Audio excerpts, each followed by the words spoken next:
अनीका एक बेहद खूबसूरत और मॉडर्न ख्यालों वाली लड़की है। देखने में अनीका जितनी खूबसूरत थी, पढ़ाई में वो उतनी ही होशियार थी। अनीका के माता पिता उससे बेहद प्यार करते थे क्योंकि वह उनकी इकलौती संतान थी। अनीका की पढ़ाई पूरी हो गई और एक के बाद एक कई उपाधि हासिल करने के बाद अनीका की एक आईटी कंपनी में ऊंची पोस्ट पर जॉब लग गई। ऑफिस के सभी लोग उसके काम की प्रशंसा करते थे और यह देखकर उसके माता पिता बहुत खुश होते थे। ऑफिस में अनीका के साथ एक आर्यन नाम का लड़का भी काम करता था, जो मन ही मन अनीका को बेहद पसंद करता था। एक दिन आर्यन ने मौका देखकर अनीका को अपने दिल की बात बता दी। अनीका पहले तो सुनकर हैरान हो गई और फिर उसने सोचने के लिए कुछ समय मांगा, क्योंकि अनीका उससे एक पोस्ट सीनियर थी और उसकी तनख्वाह भी आर्यन से कहीं ज़्यादा थी। लेकिन जब आर्यन ने उसे प्रपोज किया तो वह मना नहीं कर पाई। देखने में आर्यन गंभीर और हैंडसम था, जो उसे भी अच्छा लगता था। धीरे धीरे दोनों में प्यार हो गया और एक दिन आर्यन ने अपना रिश्ता अपने माता पिता के हाथ अनीका के घर भिजवाया।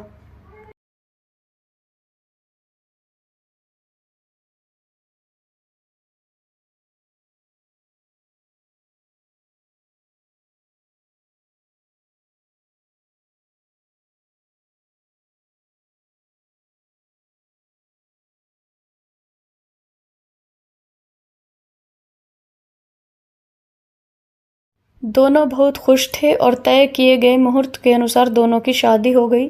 असली बखेड़ा तो शादी के बाद खड़ा हुआ, जहां आर्यन के घर में केवल उसकी माँ और पिता ही रहते थे।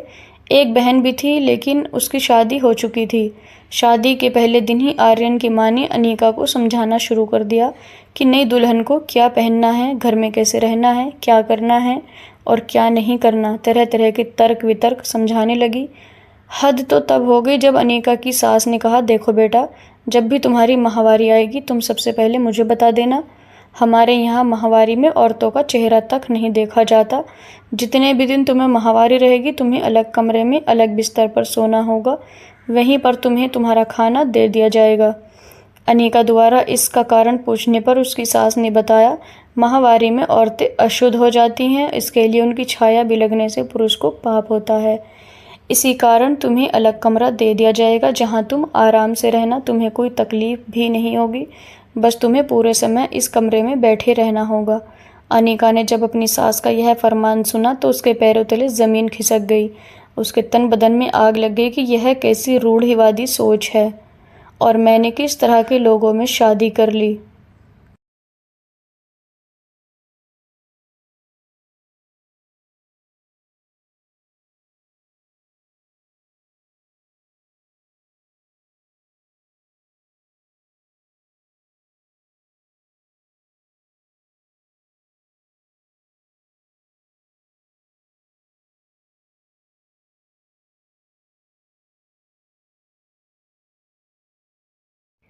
कहीं मैंने शादी करके कोई गलती तो नहीं कर दी। वह कमरे में आ गई। उसने अकेले में आर्यन से पूछा, आर्यन, तुम्हारी माँ ने मुझे ऐसा कहा है, अब तुम ही बताओ मैं 5 दिन तक एक कमरे में कैसे बंद रहूंगी? कोई मेरा चेहरा तक नहीं देखेगा तो मैं ऑफिस कैसे जाऊंगी? आर्यन ने सीधा सीधा अपना पल्ला झाड़ लिया। उसने कहा, अनीका, यह सब औरतों की बातें में मुझे मत घसीटो, तुम यहाँ पर तो ऐसा होता ही है। जब दीदी थी तो वह भी महीने में कुछ दिनों तक कमरे में ही बंद रहती थी, लेकिन तुम्हारा जैसा मन करे तुम वैसे मैनेज करना, मैं तुम्हारे और मम्मी के बीच में कुछ नहीं बोल सकता। शादी के 4-5 दिन बाद ही वह दोनों 10 दिन के लिए हनीमून पर चले गए और लौट के आने के 1 हफ्ते बाद ही अनीका और आर्यन ने वापस ऑफिस ज्वाइन कर लिया। शादी के बाद 2 महीने बीत चुके थे, लेकिन अनीका ने एक बार भी अपनी सास को नहीं बताया कि उसे माहवारी आई है। अनीका की सास ने उसे बुलाया और उससे पूछा, क्यों बहू, 2 महीने बीत गए, तुमने मुझे अभी तक नहीं बताया कि तुम्हें माहवारी कब आई? तुमसे कहा था ना मैंने कि मुझे बता देना, जिससे कि मैं तुम्हारा कमरा अलग कर दूँ। अनीका ने धीरे से मुस्कुराते हुए जवाब दिया, ऐसा है ना माँ जी, मुझे माहवारी आई ही नहीं है। अनीका की बात सुनकर सास के पैरों तले से ज़मीन खिसक गई और उसी समय चीखती हुई बोली, हे भगवान, क्या कह रही हो तुम? तुम्हें माहवारी ही नहीं आई? और यह सुनते ही वह गला फाड़ फाड़ के चिल्लाने लगी, अरे मेरे साथ कितना बड़ा धोखा हो गया। बांझ औरत तेरे गले बंध गई।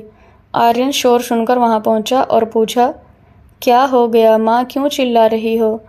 तब उसकी माँ ने बताया कि तेरी बीवी को तो माहवारी ही नहीं आई। इतनी बड़ी बात तुम्हें पता नहीं थी क्या?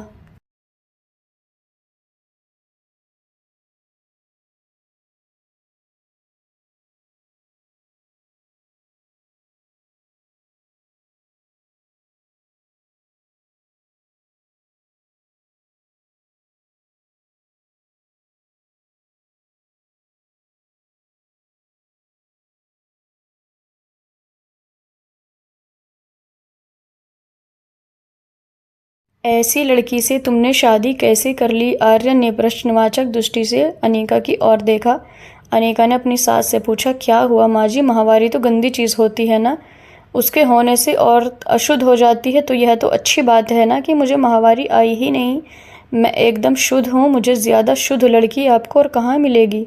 तब अनिका की सास बोली, अरे लड़की, माहवारी ना होने से औरत बच्चे पैदा नहीं कर सकती। तभी तो मैं कहूँ, अपनी छोटी सी पोस्ट वाले लड़के से तूने शादी कैसे कर ली? फिर अनिका ने अपनी सास को समझाया, देखो माँ, बच्चे पैदा करना अच्छी बात है या बुरी बात? तो उसकी माँ ने कहा, यह भी कोई पूछने वाली बात है, हर औरत माँ बनना चाहती है। तो फिर अनिका ने पूछा, अगर माहवारी बच्चे पैदा करने में मदद करती है तो उसके होने से औरत अशुद्ध कैसे हो गई? आगे अनिका ने अपनी सास को समझाते हुए कहा, माँ, मुझे भी माहवारी आती है, लेकिन मैं इस बात को नहीं मानती कि इस समय अशुद्ध हो जाती हूँ।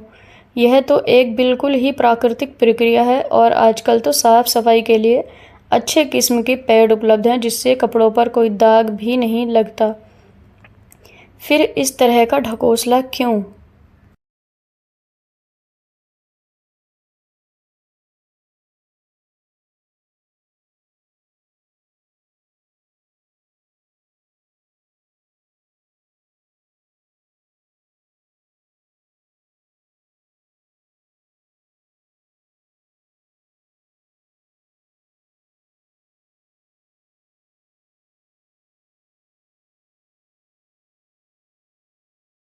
लेकिन सास तो सास ही होती है, अपनी बात को गलत साबित होने कैसे दे सकती थी? तुनक कर एकदम बोली, तुम आजकल के बच्चे पुरानी परंपराओं का मजाक समझते हो। अरे तुम्हारे भले के लिए ही तो कहा था कि थलग अलग रहना, तुमको 5-6 दिन आराम मिल जाता और कोई काम भी नहीं करना पड़ता। हमारे पुरखों ने कुछ नियम बनाए हैं तो कुछ सोच समझ कर ही तो बनाए होंगे।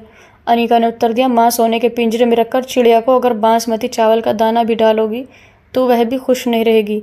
पीरियड्स में किसी को भी दर्द होता है और जब ज़रूरत होती है तो मैं आराम कर लेती हूँ, लेकिन यह कहाँ की बात है कि मुझे ज़बरदस्ती एक कमरे में बंद कर दिया जाए और कहा जाए कि आराम ही करना है। अगर मुझे ज़रूरत लगी तो मैं खुद कहूँगी कि मुझे काम नहीं हो रहा और मुझे आराम करने दीजिए। बस रीति रिवाज के नाम पर उल जुलूल कानून मुझ पर ना डालिए। अब अनिका की सास ने अपना आखिरी दांव चलाया और आर्यन की ओर आंखों में आंसू भर के बोली, देख ले बेटा, यह 4 दिन की छोकरी मेरे साथ कैसे कैसे मजाक कर रही है। क्या इसीलिए मैंने तेरी प्रेम विवाह की मंजूरी दी थी?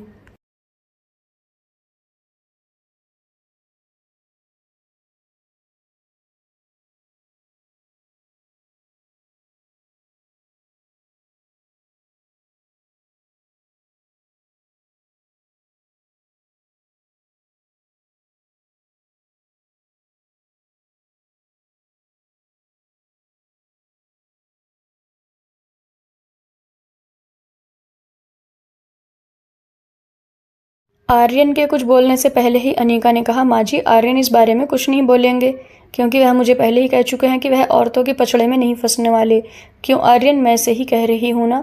और ऐसा कहकर अनिका ने अपने कमरे की ओर चली गई क्योंकि अभी उसे बहुत सारे असाइनमेंट पूरे जो करने थे। आर्यन और उसकी माँ भी एक दूसरे को देखने का मुंह लगे क्योंकि अब उनके पास बोलने के लिए कुछ भी नहीं बचा था। दोस्तों, ऐसी रूढ़िवादी सोच और परंपराओं को ख़त्म करने के लिए हमें अनिका की तरह समझदारी से काम लेना होगा। दोस्तों, उम्मीद करती हूँ आपको हमारी कहानी पसंद आई होगी। अगर कहानी पसंद आई है तो वीडियो को लाइक करें और अगर चैनल पर नए हैं तो चैनल को सब्सक्राइब करें और हाँ, बेल आइकन को दबाना ना भूलें ताकि आने वाली हर वीडियो का नोटिफिकेशन सबसे पहले आपको मिले।